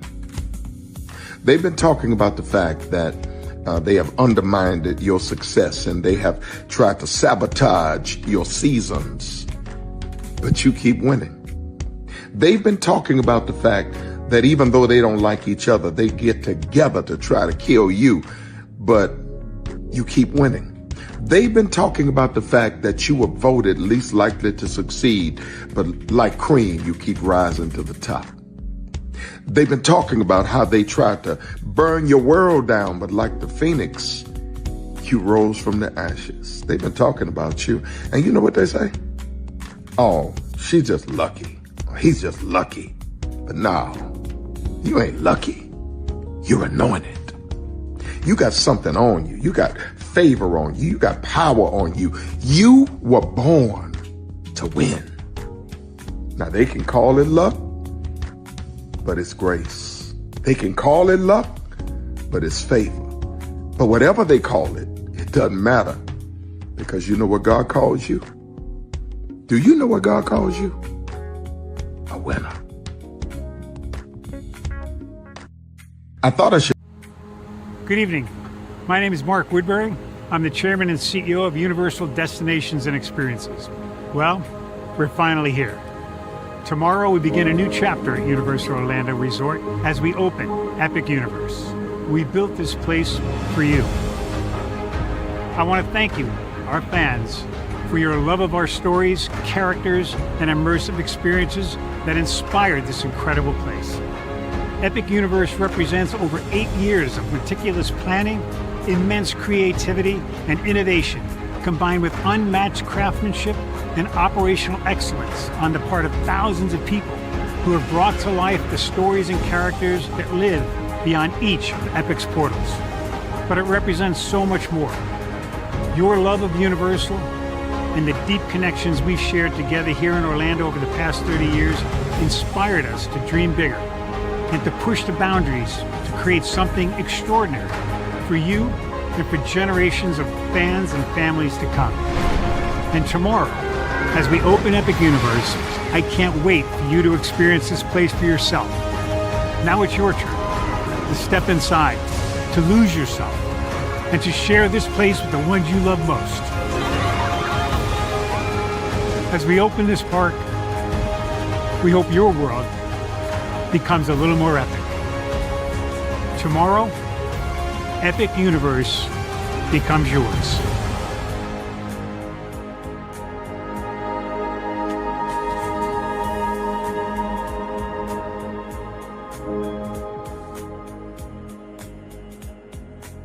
Are video games getting too expensive? This episode, we want to find some common ground because the CEOs want to raise the price even more. Not with these broken-ass games. $5 million. That's how much San Andreas costs to make. Is it their fault for selling or our fault for buying? Corporations claim all this stuff. Devs say otherwise. Sports gamers, cozy gamers, whatever you call the people who play Power Wash Simulator. I think it stings a little bit more because I'm spending my actual money and my mom is not. Imagine they get rid of all movie theaters and then charge you the same price to watch the same movie at home. That's like every streaming service. It doesn't have to be the longest of games, but am I having fun with it? This is Lex. I'm Ronell. Let's get right into it.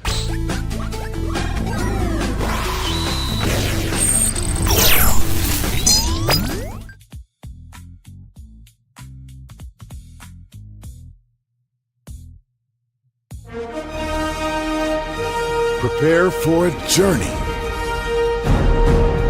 beyond imagination, beyond belief, beyond anything you've experienced before. Universal Epic Universe, a new theme park where you'll step through extraordinary portals to 5 immersive worlds.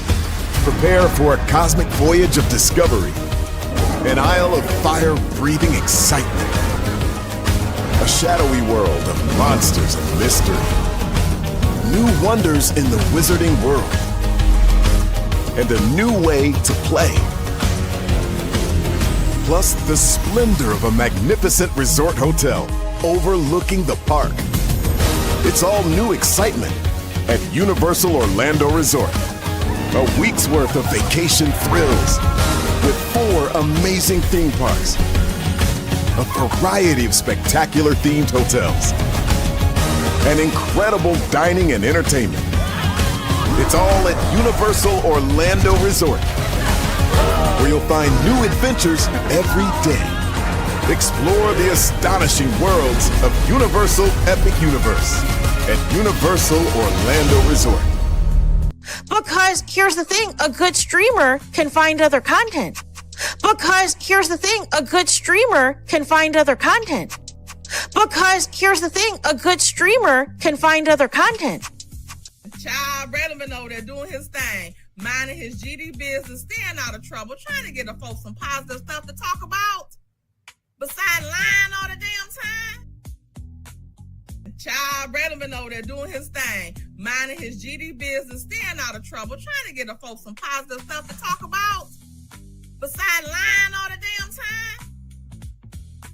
Townhall-Braylon over there doing his thing, minding his GD business, staying out of trouble, trying to get the folks some positive stuff to talk about, besides lying all the damn time.